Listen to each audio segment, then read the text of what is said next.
Let me get some volume.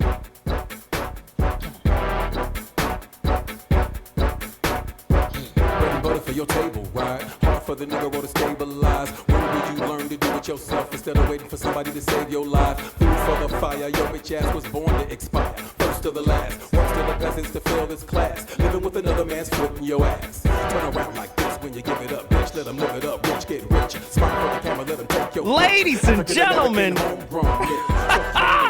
the So What Morning Show back in the building.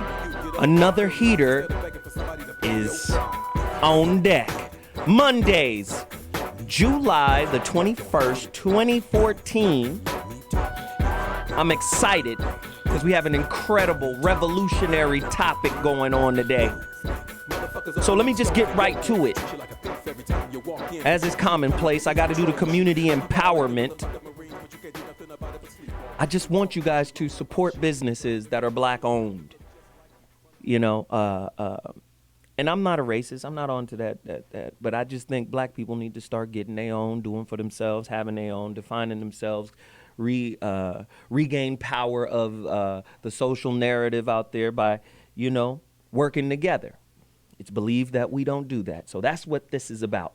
So with that said, right to it. Real Men Don't Play, Bobby Glanton Smith. A collection of interviews of highly respected men whose accomplishments can be traced to their unwillingness to compromise their values, principles, commitment to family, and to themselves, by our good friend, Bobby Glanton Smith. Go to realmendon'tplay.com immediately. Go to my website, IamZoeWilliams.com, and purchase a copy of my book, The Rebirth of Seeds. I'm running low, so come. You got to get yours now, because I can't seem to find a PDF file to maybe send to the printers and the publishers and create more. So it's probably going to be a while. So I'm running low. You better get yours now before it's all over. Get at me ASAP at IamZoeWilliams.com. Do you have a picture of The Rebirth of Seeds? Can you show that to them really quickly? IamZoeWilliams.com is the website. Go get your copy right now. Again, my good friend, my co-host, Dr. Mark Goulston. Just listen. The book is incredible. It's listening, the most important part of communication. If you don't get it, you don't get it. You know, you got to listen. This book will show you how to do it. Dr. Mark G. Very, very, very important that you support the movement. Also, there's a book as it pertains to this topic. I need you to go get it. The Way of the Superior Man, a spiritual guide to mastering the challenges of women, work, and sexual desires, by David Deida. The Way of the Superior Man, a spiritual guide to mastering the challenges of women, work, and sexual desires. Now the books are out of the way, let's get to my first community empowerment guest, Veronica Conway, Black Mastery. Hey, how are you? Good. All right, let's talk really quickly. Why is Black Mastery important? Why am I so hung up on it? Can you explain that to people? Because you know as well as I do that we've been under a psychological warfare assault for many, many, many years. And we're being hypnotized by the mass media to our detriment. Wow. And so that keeps us complacent and disconnected. And so this is a program to help reverse that. Wow. And like I said, it's been crack cocaine for me in NLP form ever since I've been introduced to it. Like I said, I have my kids on it. I got them listening to it. Speaking of that, my son finished summer school with 2 Bs. He made up some grades, and he has a different focus and a different mindset because I really got him on this religiously. Again, give me 3 bullet points that make this a significant get for anybody. Blackmastery.com. Well, I just think if you want to change the game, I cannot tell you how many stories I've heard of people who have literally changed their whole lives. They've found the right relationship, they've gotten the right jobs, they've made more money. I mean, if you know that you're in your own way, then this is the thing for you. Right. Subconsciously. I mean, narrated by Iyanla Vanzant.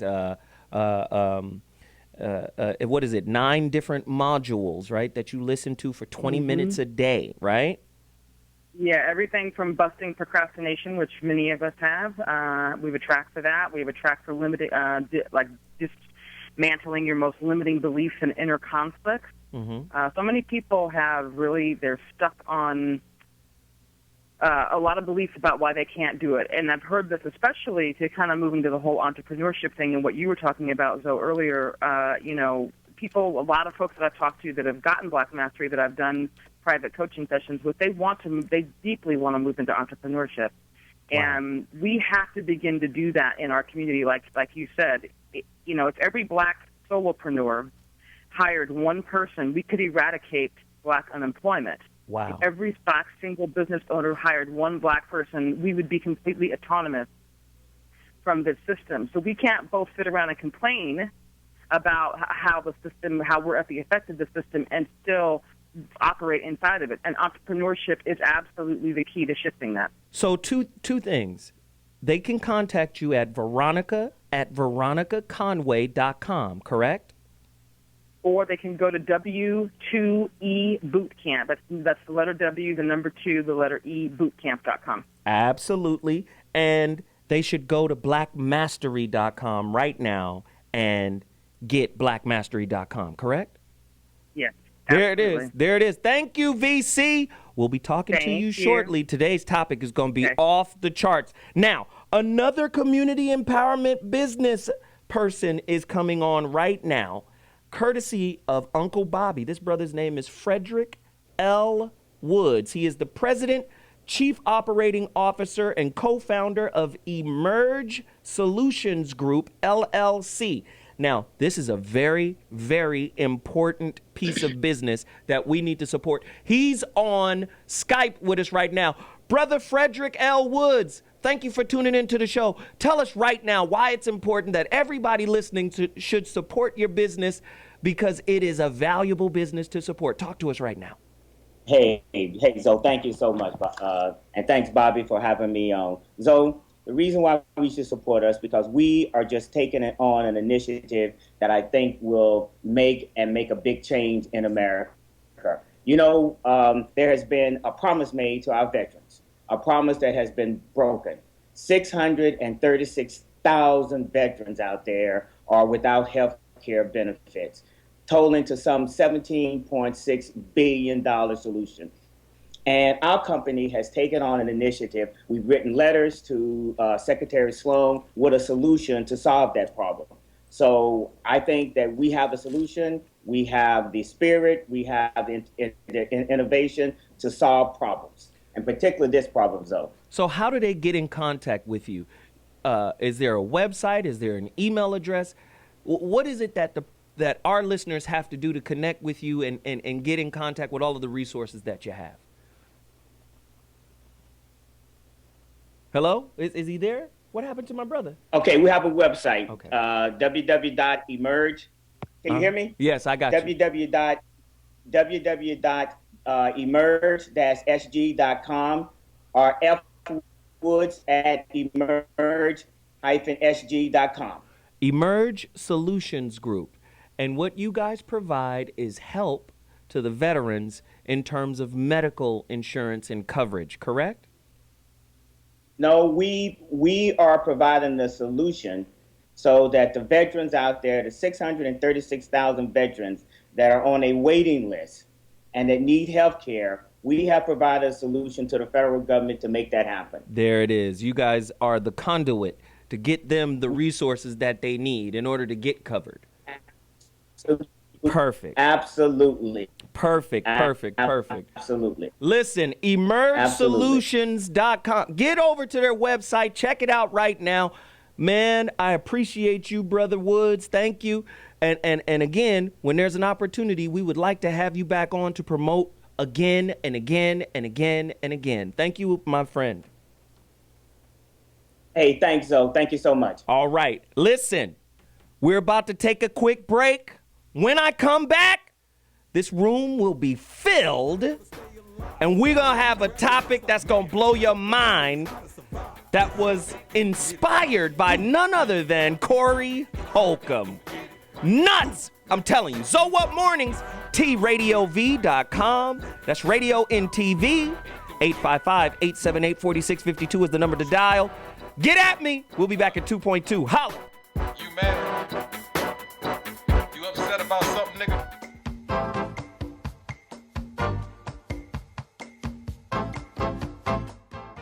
And one of the greatest tragedies in life is getting to the end of your life and looking back and realizing it was mediocre and it didn't have to be that way. The number one reason is people are unwilling to listen and care about what's important to the other person. But what if you could be someone who dared to care about everybody in your life? When you're in love, smoke gets in your eyes. But when you're anxious, you talk more than you listen. I asked my wife a month ago, I said, I don't know whether to have an affair or buy a motorcycle. And she said, if you have an affair, I'll kill you. If you get the motorcycle, you'll kill yourself, go with the bike.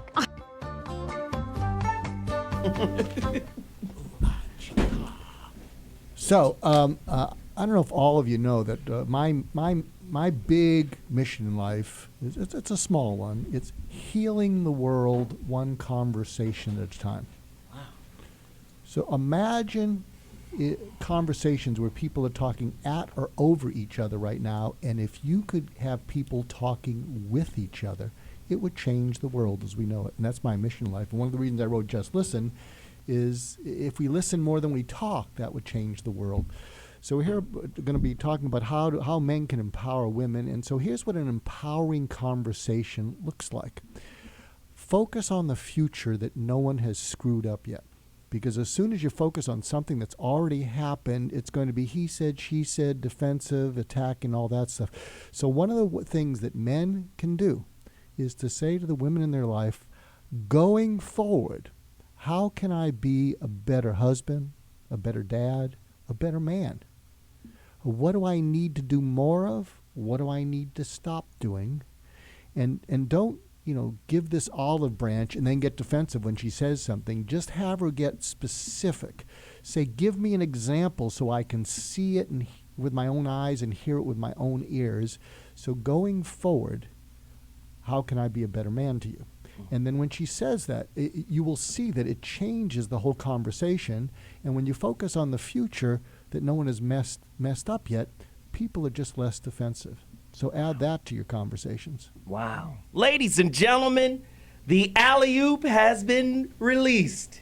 Now it's time for us to slam dunk this conversation. Let me just start by telling you what it is today. The Black Man's Guide for Uplifting the Black Woman.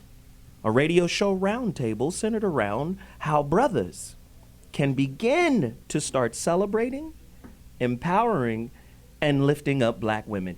Get to your phone lines. I don't know how this is going to turn out. I don't know. It looks like a train wreck already.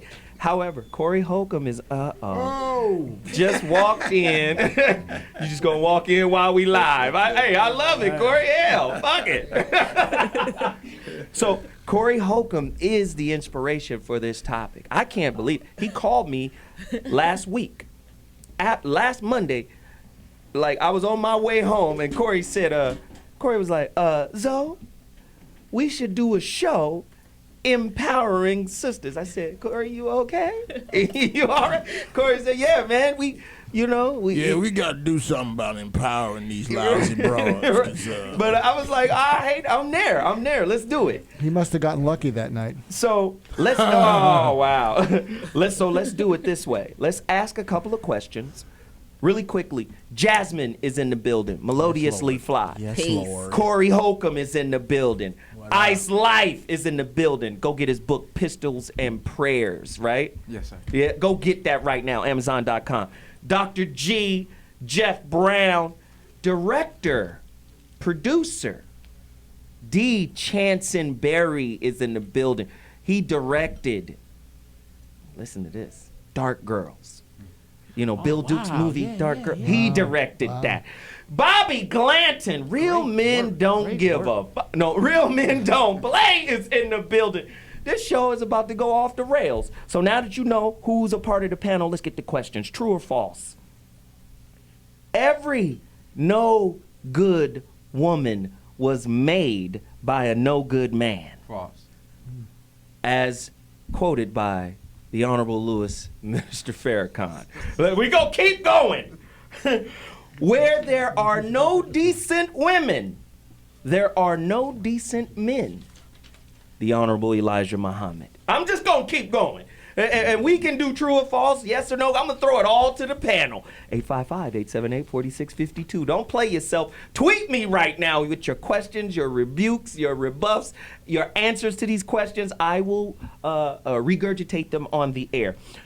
What does the concept of black female empowerment mean to the modern day black man?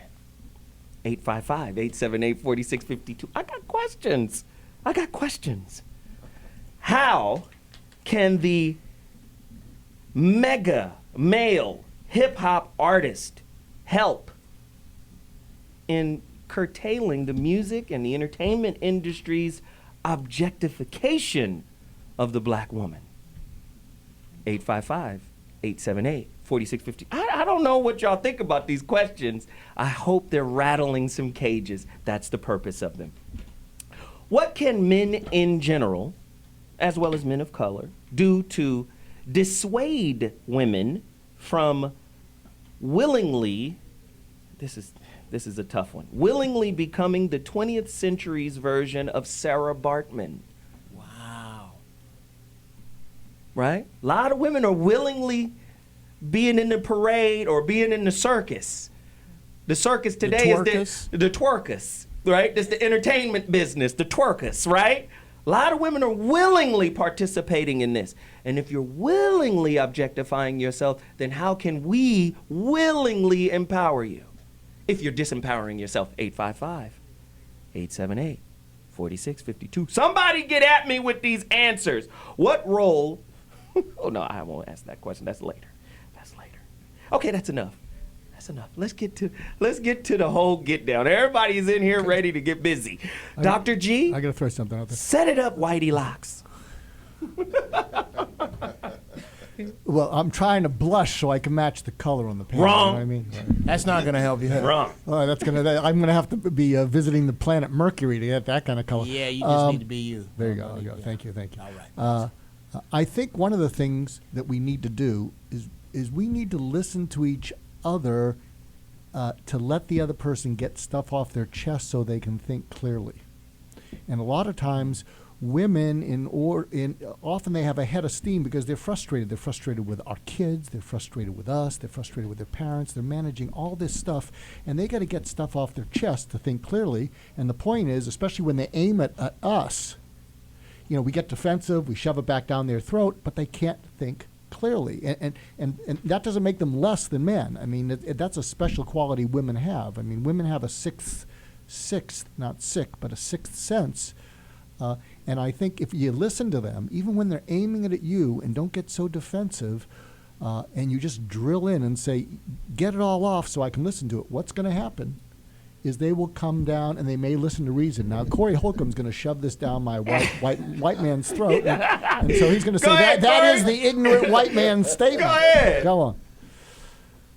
Well, I really do think it's a ignorant white man statement. What you just said. Well, just get it off your chest so you can think clearly, Corey. I'm not saying like you're not supposed to listen to your woman. Of course, you're supposed to listen to her, but I think the main problem we have with the families that are put together for a couple of years now is men don't know how to choose wisely when they pick a woman. Wow. Because if you have a woman of substance around you, when she's talking, a lot of times you'll stop to hear what she got to say. But when you just got somebody who you got with because you like, you like fucking her, you like the way she look or whatever. When she talks, she becomes an irritant because if you tell the truth to her one day, you'll be like, the reason you around me is because I like to fuck you. What? Or I like to look at you. Wow. That's why men don't listen to the women they around because they don't got a woman of substance around them. So do you think men pick women who are too stupid and women pick men who are too much fools? Oh, go say more. Say more. What do you mean by that? Say more. Whitey Well, Locks. people are stupid can be just boring. You can't listen to them. But people who are fools, they just keep doing the same thing over again. They never learn from their mistakes. Wow. And so I guess that's not just men. That's all of us. I think there's a contending factor in there that becomes an issue between us where recently a sister I know, she was talking to me. She said, my sister's getting married. And I said, is the dude cool? And she said, yeah, he's got a good job. And And Yeah. immediately the qualifier of him was if he had a good job. And then you hear brothers talking about, does she handle her business? Is she did it? And what we're circumventing when we do that is understanding. And I know it's only daunting and it's only a cliche because we don't address it. We only talk about it for decades. Is black folks, our relationships are coming up in a different climate. Mm-hmm. So your analysis is not ignorant, but it may be ignorant of the climate that black folks are dealing with when we engage to be in a relationship. So, for example, if I get in an argument with a sister and I leave, her daddy might have left, her brother might have got murdered, CPS might have came and took her kid. That we got real issues that very rarely are the things we arguing about the real issues because we deal with a dignity deficit. And I'll keep talking about this, that we're dealing with a dignity deficit. So when you call Zoe, chances are, I don't know you, brother, but chances are it was something in your life, and you're like, man, you know what, we should talk about this. And then you bring it to the brother as a resource. And I think that that's something that affects our relationships. It's the climate that our relationships are cultivated in. First of all, I'm happy to be here with some folks that think, that look like me. The other thing is this. Not Doc. Go to my chopped liver? No, Doc. I'm white meat chicken. Okay, go. No. We men have damn near destroyed the two things that give us life. That is the planet and women. Wow. And until women are healed, we won't be healed as men. This is what I believe. In doing the documentary, Bill Duke and I, Dark Girls, getting the response from around the world about Dark Girls from the trailer itself before the movie came out, which was 8 months before the movie came out, we put a trailer out. In that 8 months, we hit 1.1 million people around the planet with the trailer. To get an email from a woman in Warsaw, Poland, who I know was not black, to get one from Germany, to get one from France, I knew that the movie had crossed over and it was dealing with women. So this is what I found out. It wasn't the skin color of a woman that made her dark wasn't the issue. It was what makes women dark is the lack of self-esteem.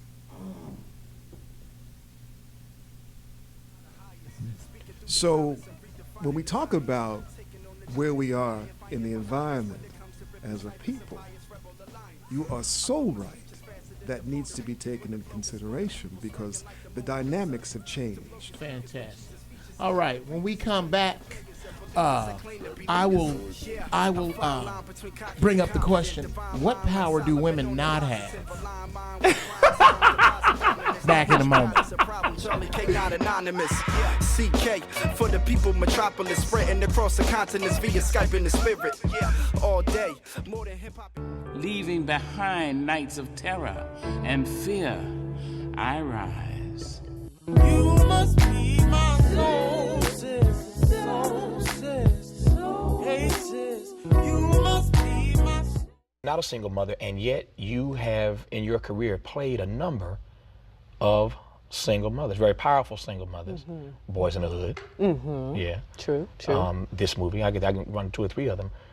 What is there something that draws you to those characters? Well, I was raised by a single mother. Raised by a single mother. Strong black mother. And as this character says in here, the one thing black women know how to do, and that's make it. Yeah. And that's what she did. She held us together. She, she pulled our coattail. She made sure we were where we're supposed to be when we're supposed to be. There were all kind of circumstances, vying for our attention and to take us down another path. But she was our staunch advocate with little, and next to nothing. So I applaud and I love and have such compassion and passion for single mothers or for any parent that's doing it. Because now with 2, I see, I appreciate having a partner.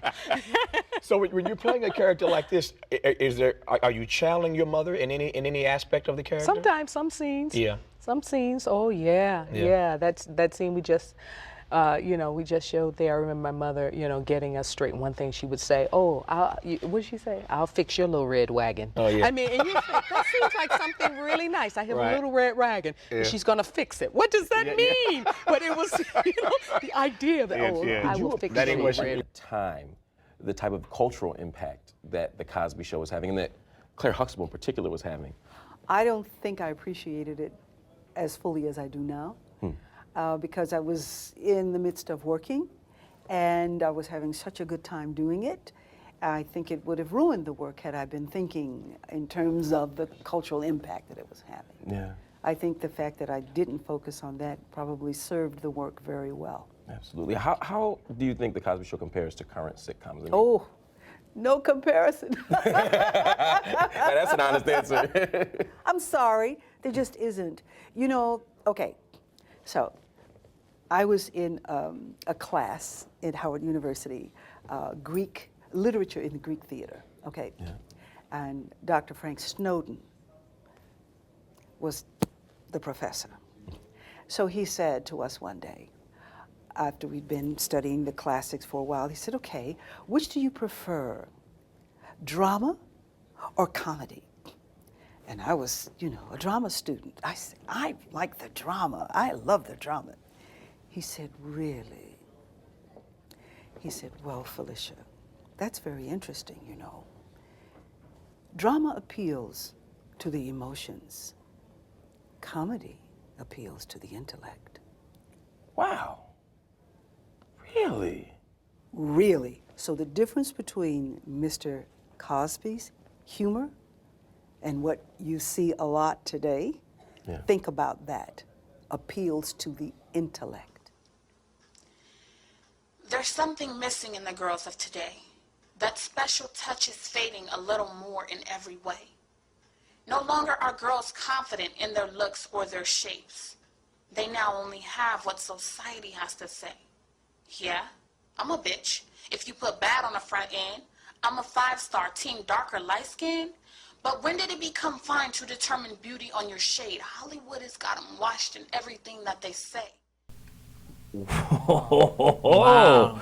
Well, you know, I like to put together little video medleys, you know, to talk about vignettes even, right? To talk about the subject. And again, we're back. If you're just tuning in, we're talking about how black men can empower black women, or how men can empower women in general, right? Corey wanted to say something regarding Brother Farrakhan's statement, the true or false. Well, I made it a true or false statement, but the statement that Farrakhan made was every no good woman was made by a no good man. And I think when people hear that, they think about somebody that the woman was in a relationship with. But I agree with that statement. After I thought about it, when you first said it, I jumped back. But then I thought about it. I was like, yeah, I agree, because something that people don't like to say because you can lose your job or be pushed into a bad spot in society when you say this is, Caucasian people have created a situation basically where the black family is almost impossible to maintain. And so, yeah, there is a man behind the bullshit, and in my opinion, it's the Caucasian man. It's the man. It's the Caucasian man. It's Mr. Charlie. They have created a society where women think that they are doing all right without a family structure. True. They think that it's okay, but it's not. If you really look at the results of society, wow, you can see it's devastating when you don't have the husband, the wife, and the kids. So true or in false? Most of the family. Let me ask this question. I got to introduce our Skype guest really. True or false? Women prefer female power empowerment over male empowerment. But it's a form of manipulation. It sounds good. The words female empowerment, it sounds like it's good. How could that be true when women give birth to sons? Go deeper. I don't want to. Wait. Wait. Let me get my guest on. Let me get. Hey, Twitter, get at me. At Zoe Williams. Answer that question for me. Do women prefer female empowerment over male empowerment? Especially in this feminist movement kind of society. Are you down or not? Somebody hit me and let me know. Dr. Marcus Antonio Hill joins us. Born and raised in Northeast Washington, D.C., Dr. Marcus Antonio Hill earned his doctorate at Howard University, prestigious HBCU. Dr. Hill is visiting assistant professor at Frostburg State University. Again, he joins us to weigh in on today's topic of how can men empower women. Welcome to the So What Morning Show, Dr. Marcus Antonio Hill. Speak to us, bruh. All right, thank you so much for having me on this morning. I really appreciate the opportunity. Just to get straight into it, I got to disagree kind of where the conversation is headed, because it's kind of putting the onus on black women when it comes to the conversation of female empowerment versus, black male empowerment. It's not on black women. It's not like black women are saying, I don't want a black man in my life. Personally, I've never dated a black woman that has come down on me or has said anything to the point of, yeah, I can do good without a black man in my life. If you look throughout history, black women are doing what they're doing because whether a black man is there or not, they still have to keep moving forward. They're not waiting on a black man to get his stuff together. They're like, if you got your stuff together, fine. But if you don't, I'm gonna keep on moving. It's been like that since throughout history. Look at the Great Migration during the late 1920s. Throughout history, black women have always said, I want to keep on moving, whether black men want to be there or not. It's up to us to get our stuff together and catch up to.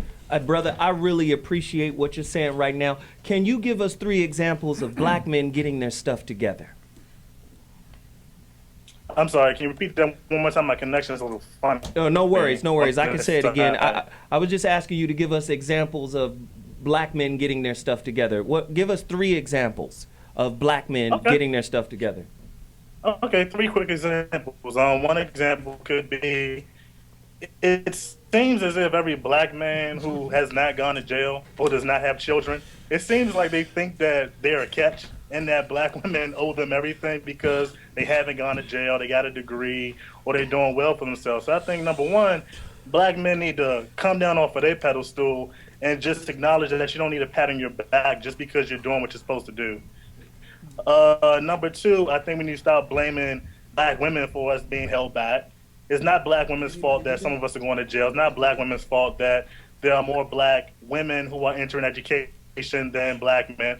And it's not black women's fault that black men are falling behind in every single in every single demographic in this country right now. Finally, we need to actually look at the stats. Black men still continue to make more money than black women when you look at it all. Black women are at the bottom of every single totem pole in America right now. So I think black men need to kind of have a reality check about what's really going on. Good stuff. Okay. Panel? Hey, Doc, how you doing? I'm a little confused because it sounds like what you're telling me. And I understand you came from your own perspective with regard to never, ever dating any black women who said that they don't need any black men. That may lead the conversation to sound like those women don't exist. I assure you they do. Second, the prison industrial complex, all I'm saying is that there are holes in the earth that it sounds like this conversation is hopping around that are magnetic holes for black males to fall in. Like if you get off of the scholastic train, so to speak, there's a big old hole waiting for you and a boyfriend behind bars. All that's waiting on you. And I don't see that being represented in what you're saying. I'm at a loss, as a matter of fact. Brother Channsin? Professor, I do agree with some of what you had to say, but let me take you back a little bit to the reason why black women may be like they are today. If we go back to the time when we first arrived here as the African and put into slavery, would you agree with me when the family was separated and the language was taken away and the family was stripped of its village and the black man was let off, slave was let off and killed, and the only person left on the plantation to take care of everything was the black woman? Would you do you agree that it started there and that it's become a part of our DNA, possibly? Okay. If I catch everything that you brothers are saying, I definitely do agree that conversation is a part of it. I hope you guys can hear me okay. Yeah. But I definitely agree that slavery is a part of the conversation. But I guess to get to each and every single point that both you brothers are raising, you talk about the industrial prison complex, and you talk about the black men who are behind bars. But if we look at the information about what's going on, black women are actually, when it comes to statistics, more black women are being locked up right now at a greater percentage than black men right now. And if we look at slavery, and when the family was separated, black men, even during slavery, just as black women had to suffer sexual terrorism, there were black men who aligned themselves with white male thinking and also would attack black women inside the slave quarters. It's documented, it's out there. So just like that happened during slavery, it's happening now, where black men are starting to think that black women need to treat them the way that we have learned. That whole concept of manhood, I think, is very distorted what we think a real man is. I think we need to change this conversation about what we think a real man is. And unfortunately, a real man in this country, there you go, in this means country, that you need to have a woman underneath you and submit to you. And that's not where, unfortunately, that's not how we need to operate in terms of black men and women. Well, Professor, but you know what though? Let me just say this. Doc. We appreciate your contribution to this conversation, and I don't see any need to change the conversation. I think your contribution is the change you seek. So instead of saying let's change the conversation, I just need you to continue to contribute to it. So we're gonna respect what you're saying. But I take a little offense to say, it's going the wrong way. It's going the right way, actually, because of what he's saying. About black men. Everything you said, Corey said everything you said was negative about black men. We'll deal with it when we come back. No. I don't think so, but we'll deal with it when we come back. Okay, hey, this is what we do. We trying to rattle cages to make you think differently, and I think the brother came in and brought some information that makes sense, and we'll deal with it when we come back. All right, let's reverse engineer this. And since he didn't say all negative things about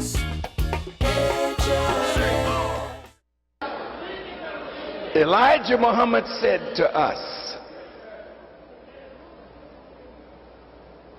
the nature of the woman is to equal herself up to God. She will strive always to be better. But if she got a no good man, the Honorable Elijah Muhammad said, there's no such thing as a no good woman. Every no good woman was made no good by a no good man. So the moment you lower a woman, you automatically lower the man. The moment you elevate the woman, you elevate the man. How is that so? I hear you. You rapping, calling your sisters bitches and hoes. And then when you get your award for degrading yourself and your people, I thank my Lord and Savior Jesus Christ.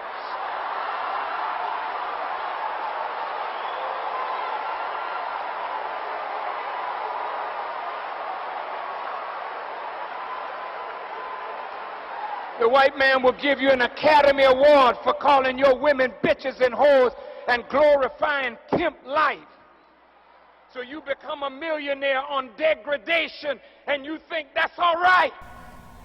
Ooh, the minister. Yes, sir. Yeah, from the free throw line with a blindfold on. When you need the truth red hot and right up front. It's gone. Hey, we're not trying. You guys got to hear the conversation that's happening during the breaks. I mean, it's bananas and no one's here to record it. Jasmine is saying the men are too defensive. The men say, no, he didn't say shit. He didn't say nothing good about us. And brother, man, Dr. Marcus, we need you to come in here, man, and really summarize what you're saying to us today, because we really need, I think, clarity in our community. And I think this conversation is designed to produce that kind of clarity. Dr. Marcus, can you speak to us right now about your final thoughts and wrapping this up for us? Okay, I guess my final thoughts would be, first of all, I definitely didn't mean let's change the conversation. I don't mean the conversation that was at hand. But I guess I would say that just because a black woman is doing what she's supposed to do and is handling her business, or if a black woman says something I'm saying, I don't know, feminist, as in I am woman, hear me roar. I don't think that black men should take that as that means that you can't be a man as well. Like, you just step up and be a man and do what you need to do. But us black men, because I am one myself, we need to acknowledge that some of the things that we're at fault for in our own community. When it comes to this fight against racism and all these other isms that are happening in this country, let's be honest, brothers who are on this panel, it always has been about black men trying to be acknowledged as men in this country. And we need to acknowledge that we have left black women behind in a lot of conversations. Don't get angry because black men are doing what they need to do or what they have been doing. Man, that shit is so played out. Yeah, that's kind of slavery, which is handling the family and the backbone of the black family. So really quickly, Brother Marcus, because you're breaking up just a little bit, Dr. Marcus. Let me ask you this really quickly. Do you have a website? Do you have an email? Do you have a means of communication that our fans can connect with you on? Oh, yeah, definitely. What is it, brother? That website is MarcusAntonioHill.com. And also you can reach me on Twitter and Facebook if you want to get in contact with me. All right, brother. We appreciate you for coming in and chiming in with very valuable information. Thank you so much. Thank you, man. We got to move very quickly. Let me say this before I introduce the next guest. The brother was right in context to assimilation. It's very difficult for African American men to assimilate into this society. This society, let's not trip. See, when you say get your shit together or get your stuff together, because we did a show about it, get your stuff together means it's just a catchphrase for assimilate. Get with the program. Mm-hmm. Getting with the program is anti-masculine. Please understand that. Most men want to carve and trailblaze their own way. They do not want to conform.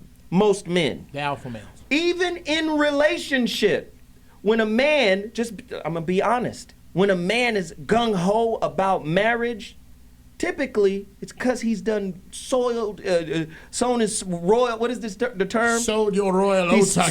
He's burnt out. I always tell women, if you got a dude that's hella up on some let's get married, he's a broken down Fiat.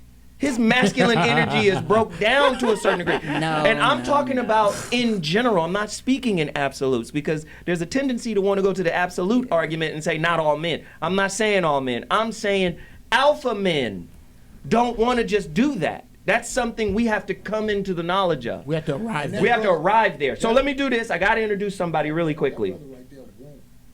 Tracy Twinkie Bird.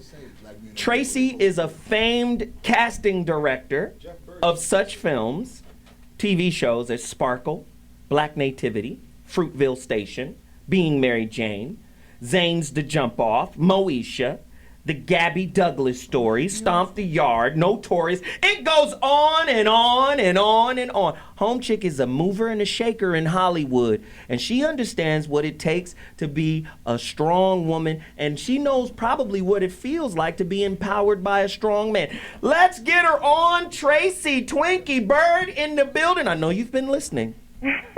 Holla at us with the truth about this topic. How can a black man empower a black woman? Speak on it, love. Love your hair. Peace. How's everybody? All right. I have been listening. I want to start with peace. Let's start with peace. Let's start with peace. Start with peace. Please, and respect to all my brothers in the room and my sister. Yes. So, first and foremost, I've been listening. And it's been awesome, the dialogue and the conversation that's been happening. And actually, I'm a part of the upcoming Light Girls conversation. So Dark Girls was one documentary, and now Mr. Duke is doing Light Girls. And I was interviewed for that. So shared a bit of my story. But I am empowered by black men all the time. My father, who's absolutely awesome and married to my mother for 53 years. Wow. And yes, I'm also learning that I'm becoming extinct. I'm a Cosby kid. I'm a Huxtable, and that can prove a dating challenge. But and my brother, Jeff Bird, who's a director. Shout out to Geoff. Yes. So they empower me and inform me and teach me and share with me, and for that I'm incredibly thankful. Wow, wow, wow. This is so awesome. It's good to hear a strong sister who is living in a centered space of her strength and not in a space where it's adversarial. She's like giving love to the brothers who are also strong. She's listening to the conversation and she respects where we're coming from. She doesn't necessarily have to agree with what we're saying, but she respects where we're coming from. Right. Jasmine, you have something to add on. I want you to talk about your concerns with regards to this conversation. You have issue. You took issue with a couple of things that were said. Please speak on it. And I want Tracy to chime in as well. Well, I was just saying, just sometimes when we have these conversations, it's difficult for me, especially to interface with some black men, not all, because a lot of them get what I feel like is defensive, overly defensive, and they feel attacked. Mm-hmm. And I know that living in this society, living within white supremacy, I feel like a lot of black men are in this disposition to where they're always feeling attacked. Mm-hmm. So it's to the point to where you can't even give like basic constructive forms of criticism. Mm. And it's hard to really communicate with somebody that's always under the attack. You know, you can't say, well, dang, well, could you put your shoes up? You're attacking me! You know what I'm saying? Like, I feel like that's what the reaction feels like to me. And it's like, no, we're not attacking you. We love you. Let's talk about this. It's not all these conversations are going to be patting you on the head and saying, job well done. You know, you have to start finding your need for validation comes from yourself. And I agree with Jazz, and I also feel like there's something that I see in these conversations between black women and black men, where black men, we start to need what white men normally need in the racial conversation. Wow. So black men, like Zoe, Zoe, my brother, I respect Zoe, deep love for Zoe, but when a sister's speaking, and because she easy on the brothers in her conversation, we welcome that. Just like a white boy. When we want to talk about race and first we validate them and that we walk in Christ with him, then it's okay. But the minute you Farrakhan up on a white boy, the minute you assert dignity about a wrongdoing, they not comfortable. Now you're a reverse racist. And so what I saw, we received the academic brother as docile, and we receive the sisters as being angry or weak. And I think, I agree in the principle of just listening to where sisters are coming from, and it doesn't mean that it's almost like we afraid to let the conversation get too far because like we gonna explode. That's really our attitude. Like when I listen to sisters talk, we're afraid of her paragraph ending, and that's no. Jeff Bronw disagrees. Corey Holcomb disagrees. Jeff, Corey, then Tracy. I'm about to fucking explode. Okay, first, let's address attack versus misrepresented. Okay, I don't know that the concept of being criticized heavily is a white male trait. I don't think anybody digs it. My point is that when you bring up the black male paradigm in this country and you only attack it from one angle and you don't go back to where it starts. You're very myopic about what is, and you go, okay, this is screwed up and all of y'all got something to do with this and we are all this. When you start with absolutes, I think that's what upsets brothers. Corey and then Tracy. I think the chaos started when you let the weak speak. And that's that dude from Howard or wherever he's from with the dreadlocks, because let me tell you something about that man. Zoe, you should make a clip and play back everything he said so that people could see how things started going south. He thinks he's better and he's doing right because he has an education. And a lot of them brothers who had a college education think they're doing, like he said, black men are not doing what they're supposed to do. He thinks he's doing what he's supposed to do because he has a college education. Wow. He's just a well-trained brother. Tracy, take us to break. Okay, I'm going to break it down from the top. From my sister, peace, sister, with love. Peace. It is. For me, I feel a lot of it has to do with communication. Absolutely. When we miscommunicate with each other, and we have to understand how to communicate. Okay, what you trying to say? And how our brothers how we feel our brothers should communicate with us. Right. And we can't use words like have to and you need to and you must and listen to me and you know, there are a lot of conversations and dialogue that we should start out with from a place of love and in asking them. Our job is to inspire change, not to make them do anything. Wow. It is to inspire.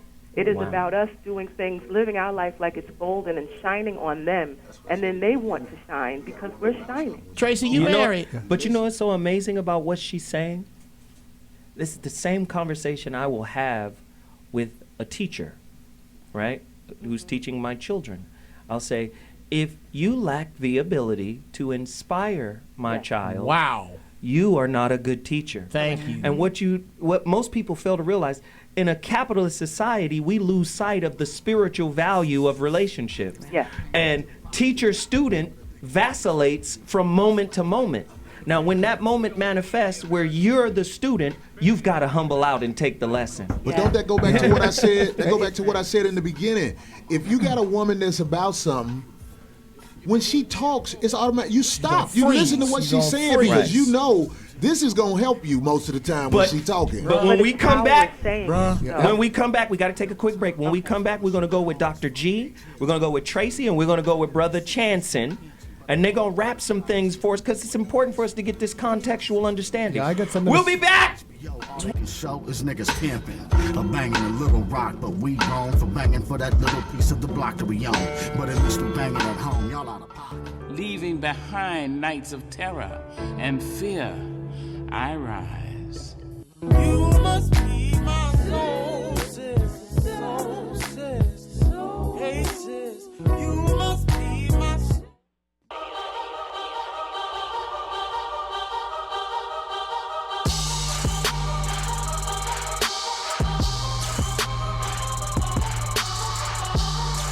Oh my God, how he has a rap career is beyond me. I don't get it. And he takes his shirt off. Oh my God, he looks like 50 pounds of chewed Tootsie Rolls with his... All right. Now, you are in white fashion. You know white boys always leave the house like they finna help somebody move. Resist and defend the horrible hoes. There are some horrible people. And what you need to do is start policing your own.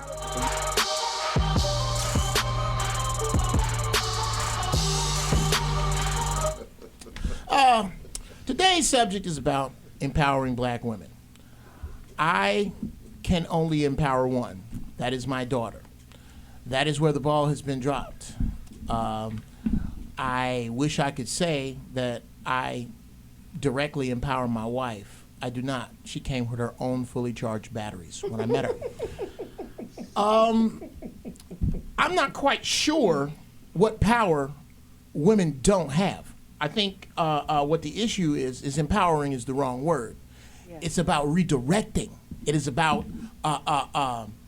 making them understand that they have all the power and that a great many of them are misusing it. Something I really like to say, and I'm catching a little heat in here today about it, is that these horrible women that we are talking about, these women we refer to as bitches and hoes, exist.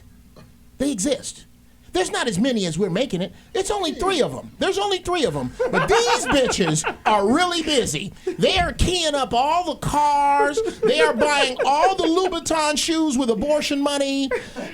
All of them. Now, in my opinion, to help the black woman out, it is y'all that need to find a way to round up and control these 3 horrible bitches because they are very, very busy and they are screwing up the rest of you. Now, my other question is, why do queens, eloquent, well-spoken, good to look at, excuse my flaming heterosexuality and my pure core need to be with black women, excuse that.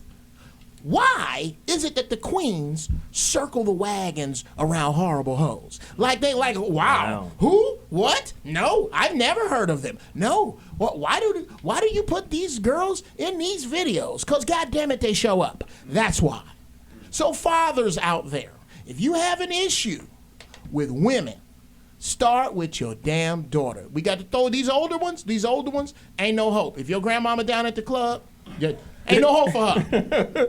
I'd start with the kids. So let me just say this. I don't know. You know what? Ice Life has written an article, right, for the Huffington Post. And listen, it really resembles my man Jeff Brown's rant. It does. Here. Will bad bitch at Instagram 2014 to 2012 fit on a resume? 2020. Right? Or to 2020, right? 2014 to 2020 fit on a resume. And I think that's interesting because sisters are responsible and should be held accountable for the game they're willing to play. Right?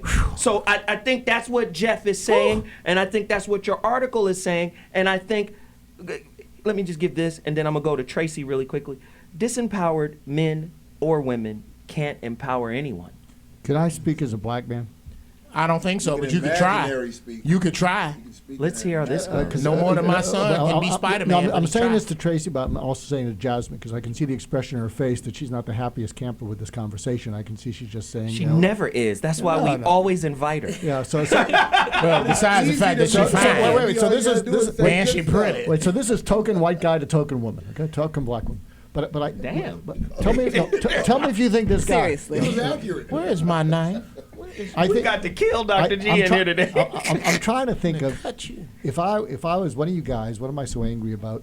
And something that I don't think you women, you black women don't understand. We will never assimilate into a society that's afraid of us and denies that they're afraid of us. You don't face that. They are afraid of us, and the reason that the white society is afraid of us is because they project all their anger and paranoia on us. And so in order to justify whatever their nervousness is, they will always see us as scary, and you don't deal with that.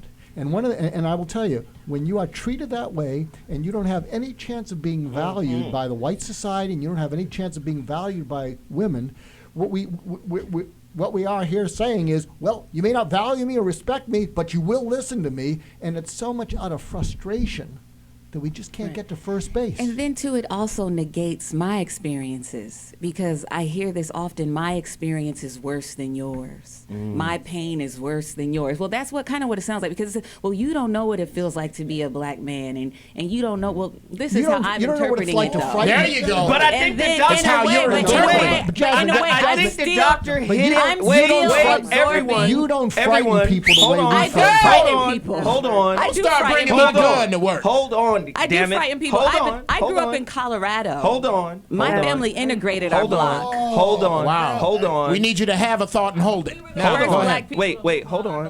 Sorry. I think the doc hit it on And no, the you don't head. get anything. You don't know I me. think the doc hit it on the head, and it was very clear. When your woman is demanding you get your shit together in a society that views you as the enemy, that's kind of tough. At every turn. And has But put I'm your not shit saying behind the assimilate. wall. I'm not. Well, first off, let's clear this up. I'm not interested in assimilation. And why do you assume that when he said "get your shit together," it meant assimilate into white supremacy? Here's It why. doesn't. Here's maybe, why. maybe. Hold up. I thought you wanted it's that about, answer. Wait a minute. Did you Let want me that finish. answer? If you're not talking in Let me absolutes, finish, it's just because all when I think about imaginary. it, I think, because first off, it's about listening. And like I said, I get into these rooms with brothers, y'all not even listening. Everybody's talking over me. Exactly. What did I not That's hear? the whole point. So let me do this. What did I not But hear? the whole Hey, thing hold is on, this. Geoff. Maybe it's Hold about on. building your own paradigm, because if you're complaining, oh, black women are running to the white man for all these resources, build something that we can run to. Wow. It's a reason That's people don't good. listen to Build, That's build good. a paradigm. That's when good. I'm saying empower yourself, I'm not saying assimilate. I myself, I don't want to assimilate into white culture. That's why I don't wear weave. That's why my hair is natural. It's not assimilation. We can't get from -3 back to 0. We make it to -1. You don't know what it's like to live with no chance of making it to 0, and that's part of the I do know what that's like, Wow. and you don't know what it's like to also listen to the pain that a lot of black women feel in white supremacy too. It affects us, maybe not in the same way, but I feel like the hurt, the pain is equal. Right. Because I have to deal with your absence, and that's difficult, and that hurts. And then the disproportionate, Hold on, the guys. fact that there's so many brothers locked up that sisters my age are having problems dating and finding men to marry and things like that, and no one cares about that disparity that's there. Okay, so listen, hold and on. how are we supposed to fix that? Hold on. Polygamy? Tracy, where are you? Yes. Speak to this, Tracy. We need your Wow. calming, beautiful energy I'm to exhausted. just, And just sis, turn it with all around. due respect and love in my heart, if you're open to hearing and understanding, just listen to what he said, the doctor. I agree.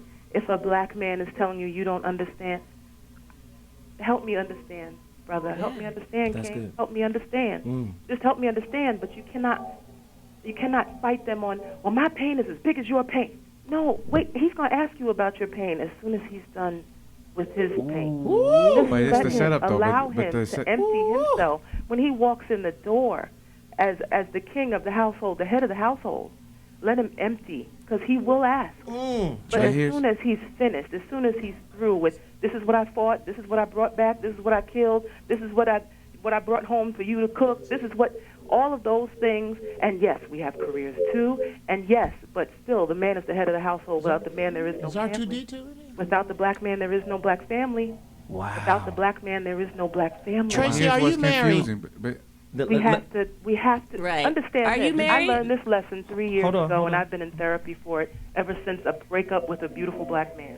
And Mm. now I have the lesson, and I'm trying to share it with my sisters because it's how we talk to them, it is how we listen to them that is the issue. It is Wow. the problem. All right, And so if listen. if we don't learn how to love is patient, love is kind, love is compassionate, if we don't relearn how to be that way, we will continue to be alone. She is, wait, hold on. Tracy is dropping bombs. So hold tight. Everybody, I know this is passionate. Bobby is in the building. My Uncle Bobby needs to speak. Then Corey has a question to ask Tracy. Then we're going to break. We're coming back with Ice Life. I was going to speak on the sister who's still standing very tall on behalf of all black people in general, Medgar Evers' wife, Merle Evers. But then this sister interjected and gave me hope for the present, because Sister Evers is on the back end of her journey, because she has touched on some things, Sister Twinkie, or whatever her name is. Tracy Twinkie Bird. Get it right, Bobby. I'm working at that. But what she said is really important, because we need models of possibility. We have to have folks that have worked this thing out, as opposed to all of these diverging opinions that we have that seem to be pulling us away from where it is we're trying to go. Because the bottom line is this: a man evolves based upon his total experience, his drive, ambition. There's a whole lot of things that go into that picture. And there's no one prototypical man. There's no one prototypical woman. But it's what you want to be that's really important. And as long as I want to be a man, I can't be around a woman that's trying to challenge my manhood. And vice versa, you know, and you got to be comfortable in the skin you're in. You always don't ever feel try challenged. to be, no, don't ever try to be big. So listen, we're about to take a quick break. When we come back, No one can challenge when we come if back, it's there. we gotta take, yes. Corey Props to Holcomb, you, Sister Tracy. Sister Tracy Twinkie Bird is in the building. When we come back, Corey Holcomb wants to ask a question to you, Tracy. So hold tight. Today's topic: how do black men learn how to empower the sisters? We will continue with more questions in the panel. I want to find out if she We'll be married. back. I know it's more to life than beefing with niggas. I know it's more. One day, while riding back to my school, I took a seat in the ladies' coach of the train as usual. When the train started and the conductor came along to collect tickets, he took my ticket, then handed it back to me and told me I would have to go in the other car. I refused, saying that the forward car was a smoker.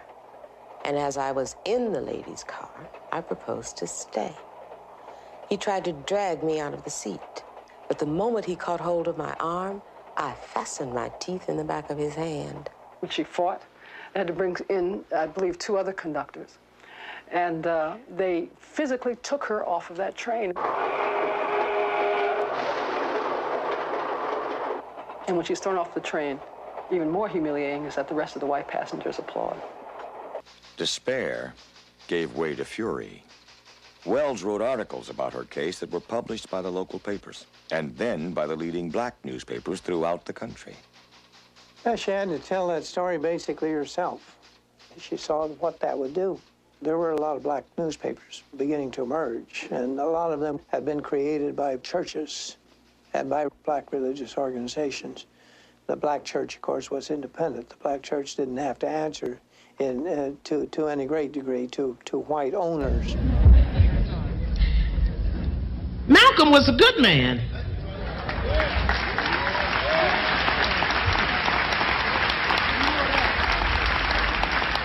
Now, if you don't think so, obviously you've been hearing something that you should not have been hearing. Malcolm went into that movement out of prison with 4 mosques made up of senior citizens. And before he was exposed from that movement, there was a mosque in every major city in the United States and outside of the United States. For God's sake, don't take away his work and his legacy. He spent time away from his family that he should have been with his family. And now, don't reduce his work to nothing.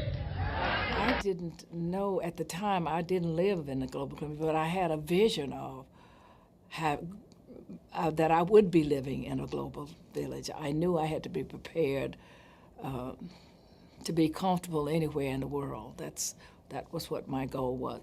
So these young people are being prepared differently than I was because they live in a different time. But the most important thing they have to decide is not just to get an education and to be selfish about it, but that they must prepare themselves to give back and to make a difference in the world. We have to create what my husband called the beloved community.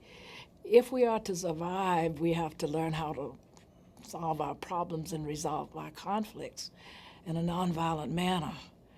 And so I think it's important for them to realize that they have a personal responsibility, each one of them. Wow. I mean, it's a powerful show. I mean,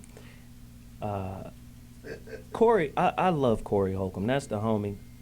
And I love him for bringing this topic to me, right? And the reason being is because, like, I lose sleep, developing content for this show. I lose sleep. I literally am up 3, 4 in the morning, watching videos, reading, developing questions, because I want to be a part of the solution.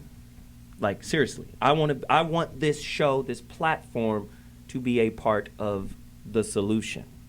No disrespect to any other YouTubers and those kind of people out there who feel like they having these kind of conversations and debates and discussions. No disrespect.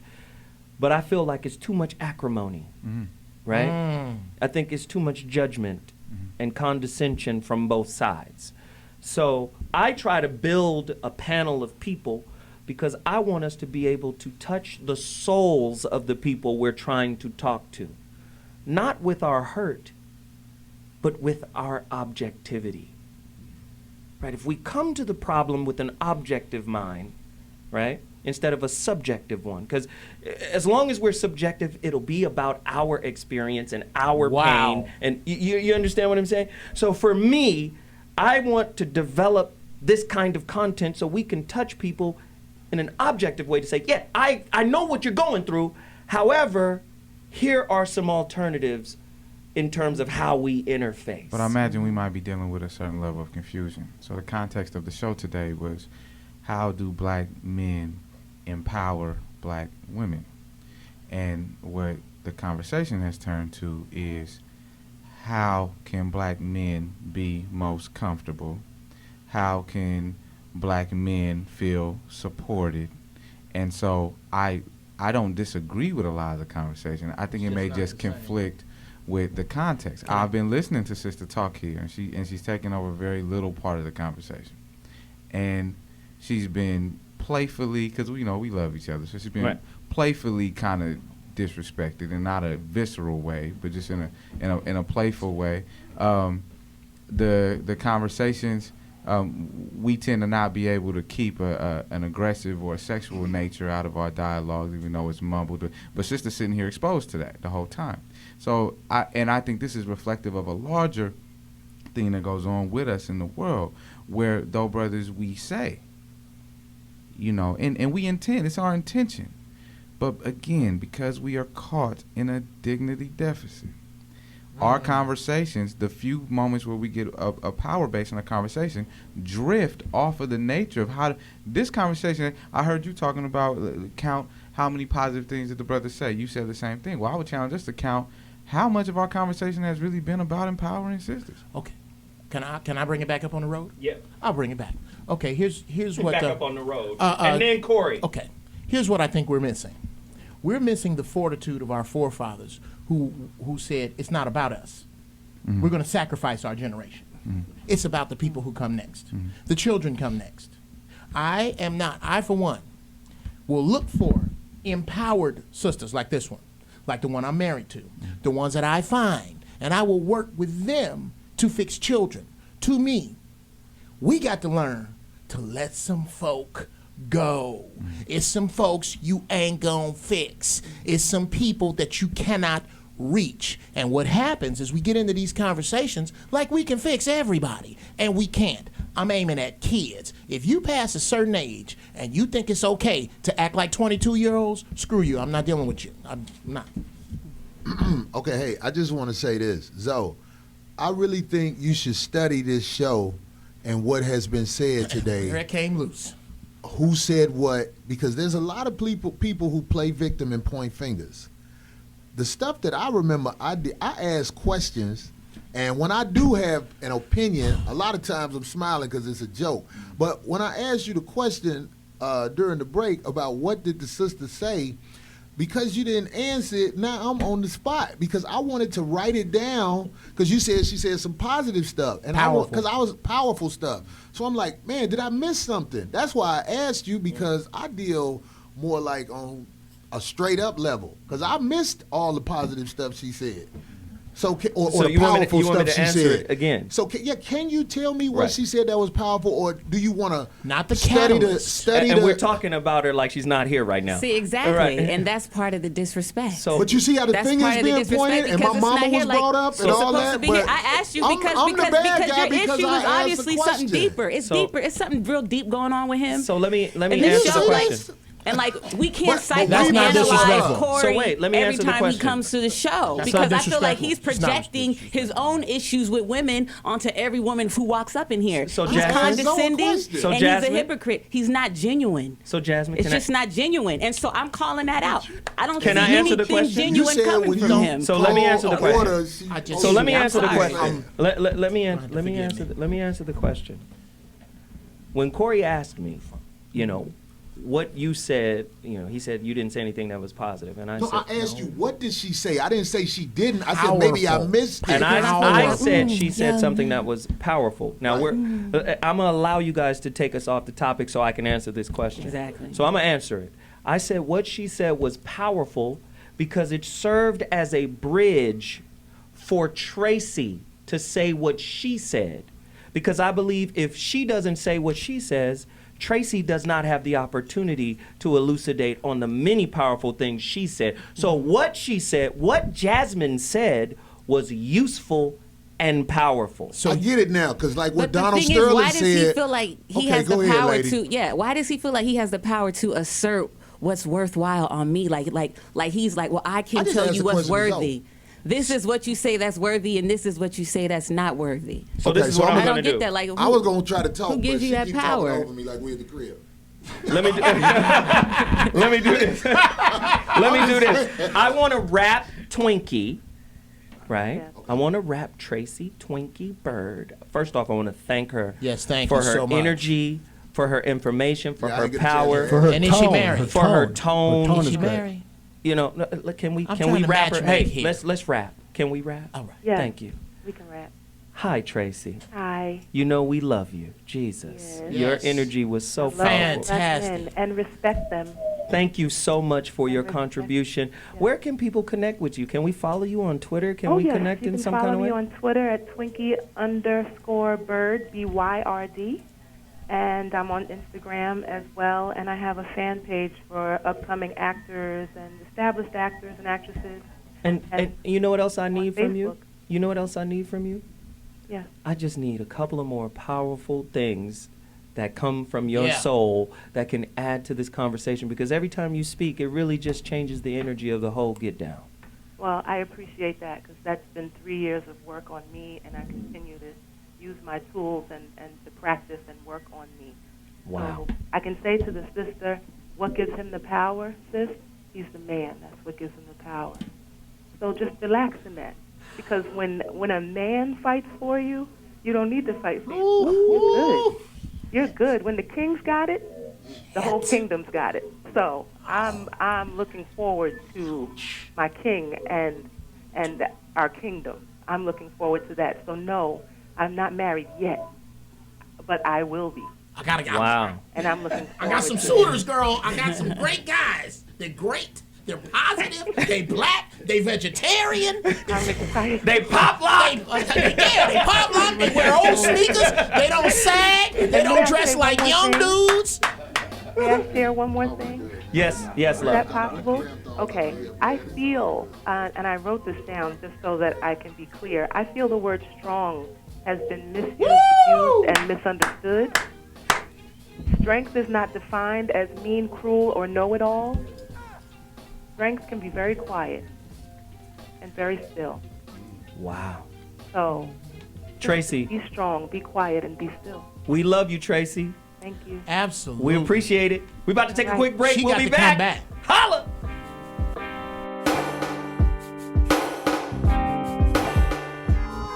Hey, let that beat ride a little Let bit. it ride. Jeez. Let it play. Every night. No, Every day. don't do it. Don't. You about to don't rap. put down on my phone call. You about to rap. Oh my God. Go ahead. Go ahead. Hit it. Just feel it, As Geoff. we hear it, as we feel it, as we try to conceal it, Don't as do we it. try to reveal It's it, coming off the tracks. it comes out on its own. I'm your king. I'm your man. I'm not your enemy. Understand. All I want is for us to be together forever, to ride off into the sunset together. But what you seem to think, Go ahead. as you drink your drink of society's pink lemonade that fades your thinker into the shade, that I want to destroy you, and I don't. I want to have babies with you. I want to live, but you won't. Let me be that dude that I'm supposed to be. The dude at the front. Okay, that's enough. Okay. God damn it. It was all right Renner for a second, rapper, Jeff Bronw. It was all right for a second. So listen. So they'll play it on BET. Damn, Corey. So Corey had something to say, and then we have another guest to introduce really quickly. Corey, what was your point? Just back off the point you said about what she said, alley-ooped into one thing. So is that sort of like how Donald Sterling said what he said? Is what And what was Donald the Sterling, catalyst. was that powerful? Was that powerful what Donald Sterling said when he was being recorded without knowing? I think it was very powerful because it was the catalyst for this huge conversation about race in America. And I also believe because of what Donald Sterling said and how it got out, there was a grand opportunity created from it that I personally believe we missed. Oh, of course. We fumbled on the opportunity that was created We enjoy from fumbling. leaking that information. Even Dr. G said, this is a grand opportunity for us here. And also, just I'm gonna leave it alone after this. So when the little crackhead play in the street all the time and get hit by a car, that's powerful too, because people can alley-oop off that and learn how you're not supposed to play in the street, right? Absolutely. Crack. Yeah, okay, And I not get smoke it. crack. That's proof you can make a good out of bad with anything. And that's really the spirituality of all situations. Now, But it wasn't bad. we've got to bring in, we have to bring in a special guest really quickly. Her name is Alicia, I hope I'm pronouncing her name correctly, Alicia Word. She is an emotional intelligence coach in Atlanta, GA.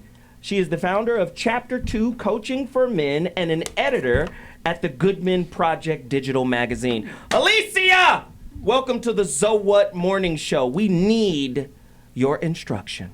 Please speak to us. You all are just phenomenal. The passion in that room is just unreal. I applaud each and every one of you. Thank you, sister. I've been watching, and I'm telling you, I've been ready to jump out of my seat the entire time. Thank you so much. We need help. We need tips. How can brothers empower sisters and vice versa now?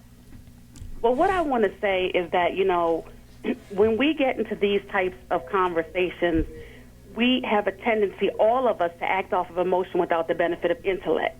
And if we utilized our intellectual mind with the same passion that we use our emotional mind, the state of Black America in itself would be changed exponentially. Wow. I love it. So with that said, what I say is we need to pour into one another. The world is full of givers and takers, and all of us are givers and takers. But what happens is the issue becomes a problem when the takers don't give back, and the givers only expect to receive a bunch of garbage, because we will take anything that is given to us until we learn to love self.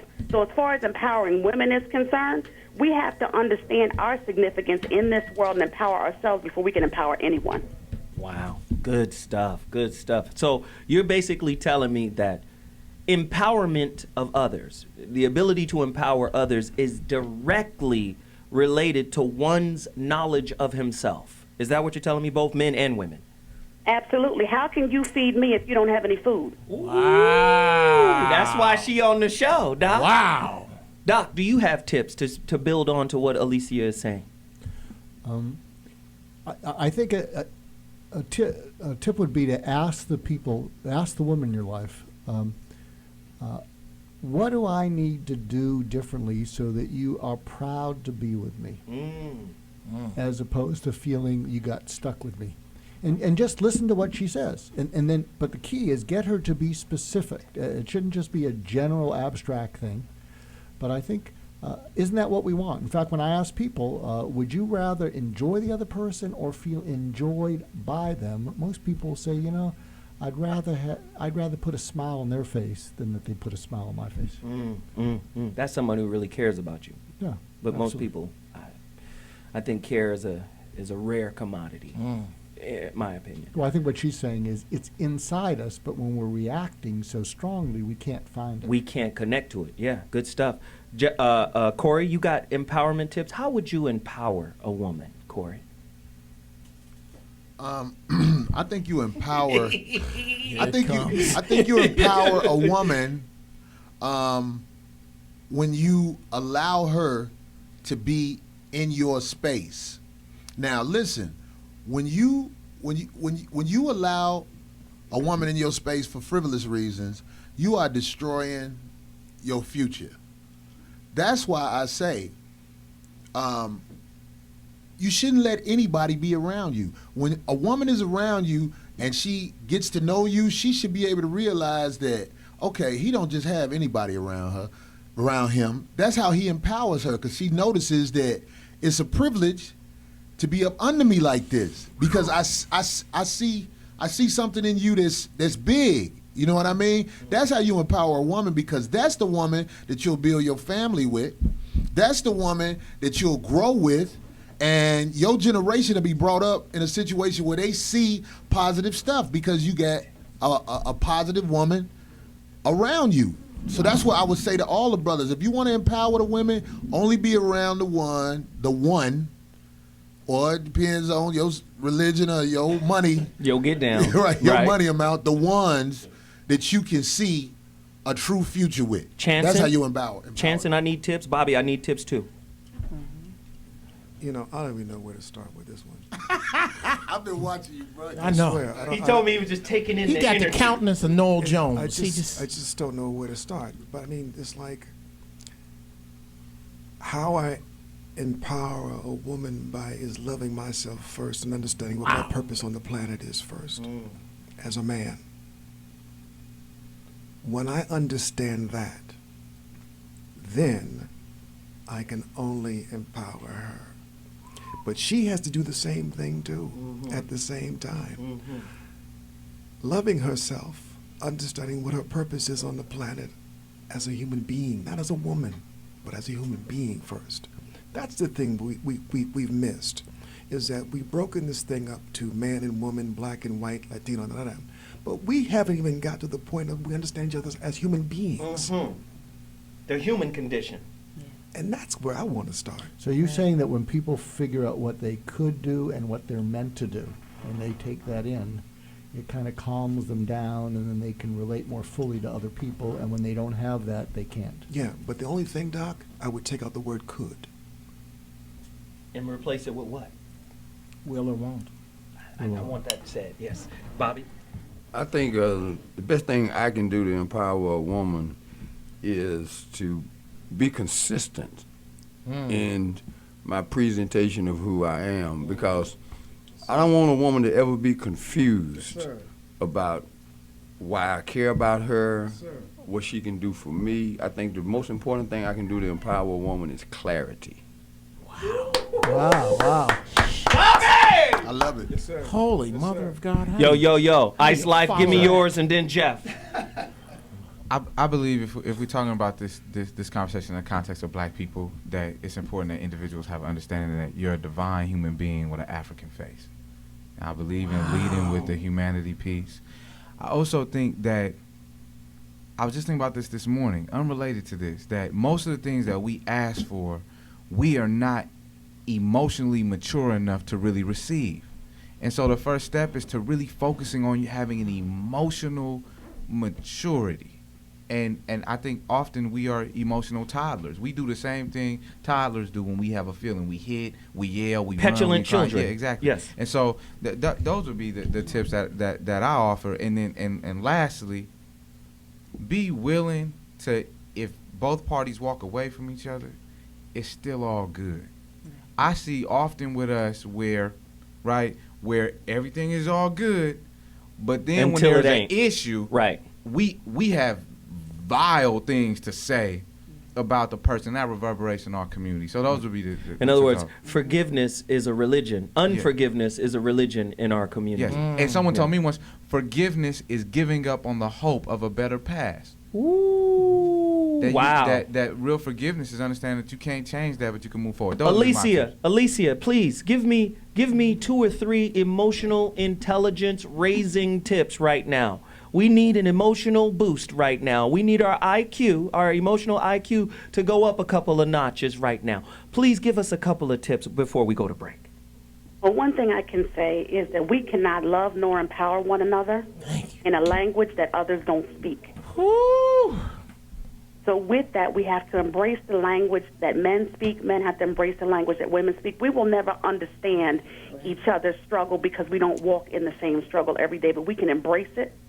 We can love each other, and we can respect one another. And when you begin to do that, you learn about self, and then you learn how to respect and accept other people, and that is the beginning of your growth in emotional intelligence. Woo! Ladies and gentlemen, the So What Morning Show is off the tracks right now. I'm loving it. It's important that we have these conversations, and guess what? They're not always going to be neat.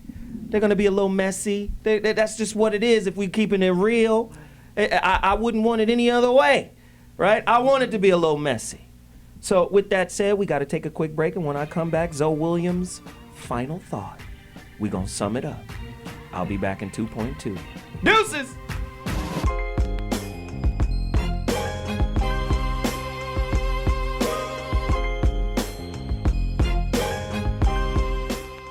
Leaving behind nights of terror and fear, I rise. You must be my soul, sis, soul, sis, soul. Hey, sis, you must be my soul.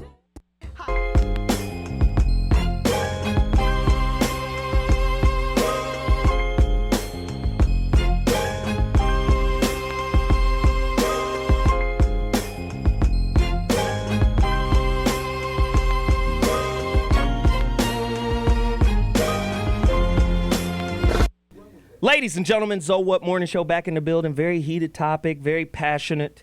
Where's my video? I have a video that we put together because let me just say I love sisters. I love sisters, all shapes and sizes. I love sisters. And I'm going to say again, disempowered men and women can't empower each other. Ice Life spoke of a dignity deficit. I think we got to get past that. I think we need an understanding that our relationships, religion has to become respect. Respect has to become the religion of relationship, right? Instead of Allah and Islam and Jesus, we need to make respect the religion of relationship. With that said, my tips to for men to empower sisters. We need to support, encourage, and motivate their careers, right? And their expansion in education. But also, I believe we need to support, motivate, and inspire them to look deeper on a spiritual level. I believe in capitalist America, the spiritual aspect of relationship is dying, right? It's all business. It's all equity theory. You bring what I bring equally. It's all investment like bank accounts, right? So I think once we get connected back to that spiritual thing, we'll be a little bit stronger. And I think, like Geoff said, it's about raising the girls. Sometimes the older women are already gone. They locked into their belief systems, and we're not going to be able to change them. So I have a 14-year-old daughter getting ready to go to the 9th grade. I'm telling her every day, your virginity is equal to your divinity. Give it to a God if you're going to give it away. And how do you know what a God is, young girl? Connect to your intuition. I believe that the sisters of today have connected so deeply to the societal standards, the sociological benchmarks of what is a good man, that they're totally disconnected from their intuition. And I find that it's atrophied to the degree that it's just a faint voice in the background that they choose to ignore. That voice is always saying, not him, not this situation, not now, right? But you're pushing it away because he lines up socially for what you want, right? This is why I always tell sisters, don't date your ideas, especially ones that haven't been challenged, right? You challenge them via experience, right? You challenged, experience is hindsight, right? That's hindsight because you went through it and now you can look back and go, that's my experience. But someone who's been through it before you, that's not hindsight anymore, that's insight. That's what Big Mama give you. Big Mama give you insight because she's already been on the road that you just embarked upon, right? So these are the things that I tell my daughter. We must raise young girls into divine womanhood by understanding that one of the main reasons or one of the main purposes for intimate relationship is about the revelation of self-knowledge. It's not a fantasy. You're not getting in a relationship to be Princess whoever, right? Walt Disney. You have to get those he gonna save me concepts out of your mind. And now sisters of today, Renaissance women, have to now locate a new currency for men to be able to provide. Because the old currency of protection and money, you got that now. With your good education, and education is only gonna get better, right? You can buy a safe neighborhood. You can buy, you don't need your man to go outside and break your engine down anymore, right? You can buy a lot of things that we used to provide for you. So now you're going to have to recontextualize what is a relationship currency. Intimacy, right? His ability to see into you intimately. Empathy, his ability to be able to put himself in your shoes and understand who you are as a person. These are all currencies now that are going to take precedent over provision, right? Over money, over he gonna slay the hog. Ain't no more slaying the hog. You're the number one educated and we're talking about enrolled in college. Number one is sisters over everybody. That means you have a greater chance than anybody to integrate into the economic society. So you don't necessarily need a lot of help in terms of he got to provide for me. And I'm not saying you shouldn't seek that. I'm not saying we don't live in an economy that says 2 incomes aren't better than 1. I'm not saying that. What I am saying is back in the day, you had to go to his crib. He had to go get a crib if he wanted to be with you. It ain't like that no more. It's your crib now. Am I lying? It's your crib. So we have to empower women by backing them up on whatever they're becoming, right? But at the same time, not losing sight of what makes us meaningful to them. The only way to do that is to be in love with us from the jump. First off, men don't love who they are. Let me tell you what I mean by that. Men don't love who they are. You know what that means? We don't love ourselves unless we fitting a stereotypical role in your life. Unless I can protect you, unless I can do. First off, I'm a God right off the top. And as long as I'm connected with my self-power, my self-knowledge, and my ability to create what I want in life, I'm going to attract a woman who loves that about me. But if I can only pull you because of what I do, I'm not what I do. What I do is something I do. It's not who I am. Most men are defined by what we do and that effect on women. Oh, he's this, he's that. Oh, that's why I like him. No. Once men connect to who we really are and our internal power, then women will fall in line. Without fight, without force, without none of that. So with that said, those are my final thoughts. I appreciate everyone's contribution. Please, everybody, really quickly, tell me where you're going to be, starting with Jasmine. Jasmine, where can I get your music? Melodious Fly. Just Google Melodious Fly. I have an EP, acoustic album online for sale. Get it. I bought it. It's great. Corey, where you at next? We're going to be at the Great Western Forum doing a show this Friday. Me, Mike Epps, D-Ray. This shit going to be off the hook. All right. And I will be talking about them bitches. Hey, Ice Life. It's Ice. Follow me on Twitter at ISELYFE. My record, Slave Revolt, comes out October 27th. Right. Damn, there it is. Dr. G. Just go to markgoulston.com, MarkGoulston.com. Jeff Brown. Go to Jeff Bronw. Look me up on iTunes. Get Jeff Brown, Wrong Ass Shit, the comedy album. Get ringtones and a soon one-man show directed by Ice Life. There you go. It's about Real Men Don't Play. www.realmendon'tplay.com. Holla at me. You can find me on Facebook, D. Channsin Berry on Facebook. Just to hit me up and we're going to talk and everything about me and what I'm about to do with the 2 next documentaries are there. Hey, Dr. Parker, we're very sorry that we missed you. We wanted to get you on, but time was short. We appreciate everybody for reaching out. Follow Zoe Williams at Zoe Williams on Twitter, at Mr. Zowhat on Instagram. Again, we're not here to answer all the questions, but we are here to rattle your cages so you can think about it and take the conversation even further. Please continue to support Zoe Williams at IamZoeWilliams.com. Get my book, and please go by blackmastery.com. I appreciate you all. See you next week with another heater. Thanks, Corey, for this topic. Oh!